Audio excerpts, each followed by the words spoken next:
스포츠웨어, 큰 백팩을 맨 소년이란 그리고 갈색 머리에 조금 덜 잘생긴 소년이었습니다. 까만 머리 소년은 저를 보고서 한국인처럼 생겼다 라고 말하더니 그냥 지나쳐갔습니다. 네, 그냥 지나쳐갔습니다. 저 한국인인데. 저 한국인 맞아요. 말 걸어주셔도 돼요. 라고 외쳤지만 소리 없는 아우성이었습니다. 마음의 소리였지요. 그 까만 머리 소녀는 지금 시베리아 목장의 제 친구 안지민입니다. 한국에선 안 먹던 김치가 왜 이리 땡기던지 부탁을 하기 위한 한국인이 필요했고 그 소년들에게 부탁해야겠다라고 생각했습니다.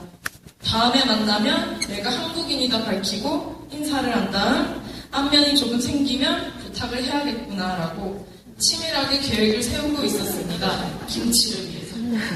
그렇게 5월 9일 목요일이 되었고 이제 때가 온 것 같았습니다. 우연히 조금 덜 잘생긴 소년이 제 옆에 지나가고 저는 인사를 하며 혹시 H마트에 가시게 되면 저도 좀 데리고 가주세요 라고 부탁을 했습니다. 근데 뭔가 이상하게도 이 덜 잘생긴 소년이 대뜸 알겠다 하더니 혹시 내일 시간이 있냐고 묻는 것이었습니다. 혹시 이게 말로만 듣던 그 데이트 신청인가? 라고 생각하는 순간 목장이라는 곳은 함께 가자는 것이었습니다. 텍사스는 소로 유명하잖아요.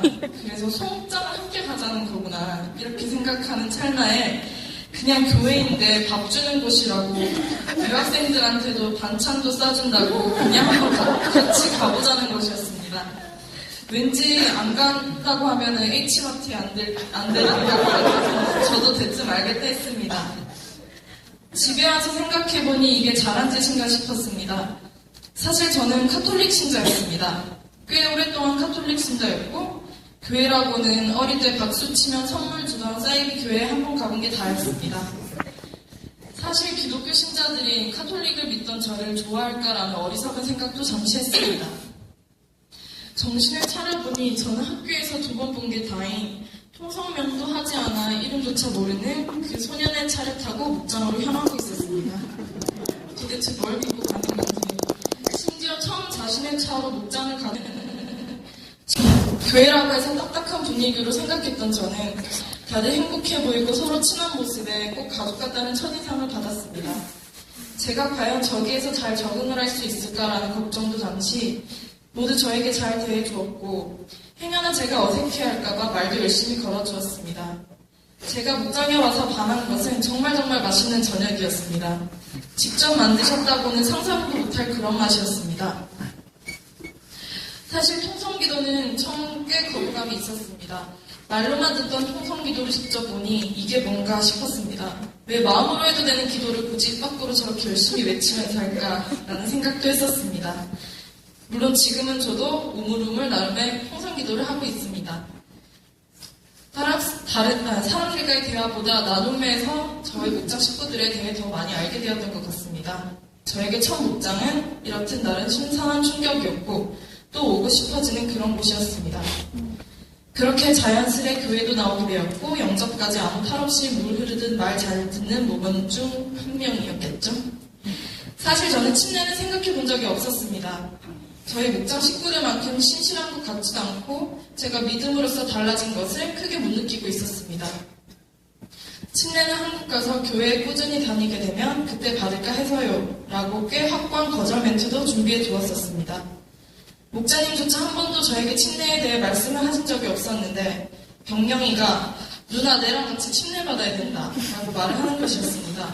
야가 뭐라 카노? 병명이가 은근히 목자님에게서 압박을 받고 있는 모양이었습니다.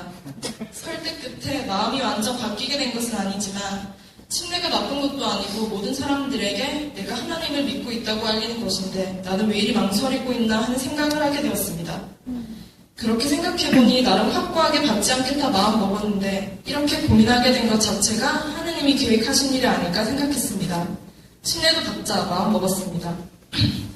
제가 항상 말을 잘 들었던 것은 아닙니다. 침례를 받기 일주일 전쯤 학교에서 단체로 서커스를 보러 간다는 것이었습니다. 별로 가고 싶은 마음이 없었는데 알고 보니 목장 시간과 딱 겹치는 금요일 저녁 7시였습니다. 곧 한국으로 돌아가는 제가 친구들과 언제 저길 가볼까 가고 싶은 마음이 스멀스멀 올라오기 시작했습니다. 침례 받기 전 마지막 반항이 아니었나 싶습니다. 안 될 걸 알면서도 혹시나 해서 목장님께 금요일날 서커스 보러 가고 싶다고 목장을 빠져도 되겠냐고 물었습니다. 당연히 노였습니다. 노라는 대답에 가고 싶은 마음이 더 커져버렸습니다. 일단 서커스는 가는 걸로 마음을 먹고 수요 예배에 오게 되었습니다. 서커스 그거 하나가 뭐라고 저는 예배 후 드리는 기도에 주님의 계획이 있으시다면 제가 너무너무너무 서커스가 가고 싶으니 내일 주님의 계획을 알려주세요 라고 정말 간절히 기도했습니다. 기도빨이 있었을까요? 사실 목장님께는 제가 목장에 와야 할 것 같아서 목장에 왔다고 말씀을 드렸지만 사실 저는 서커스를 가기 위해 최선을 다했습니다. 목요일날 학교 사무실에 표를 사러 갔던 거죠. 근데 세상에 가리키는 곳을 보니 솔드아웃이 떡하니 붙여져 있었습니다. 저는 슬퍼했을까요? 사실 솔드아웃을 보자마자 너무너무 기뻤습니다. 아, 이게 기도응답이구나. 마음이 너무 가벼워졌습니다. 솔드아웃이 돼서 목장에 왔다라고 말씀드리면 저에게 너무 실망하실 것 같다고 말씀드리겠지만 이 자리를 빌어 죄송하다고 말씀드리겠습니다. 그렇게 8월 4일 일요일 어제 한국으로 어젠가요? 네, 8월 4일 일요일 어제 한국으로 떠난 지우와 함께 침례를 받게 되었습니다. 침례를 받은 날 집에 와서 생각해 보았습니다. 내가 과연 바뀐 게 있을까?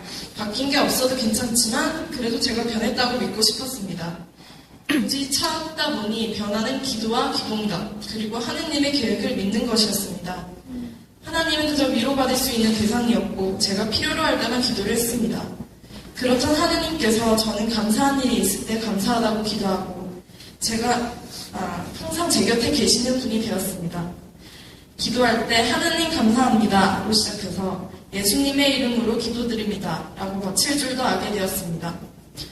항상 저로 인해 원인이 제공되고 결과가 만들어졌다고 생각했는데 이제는 하느님의 계획이시구나 라고 믿게 되었습니다.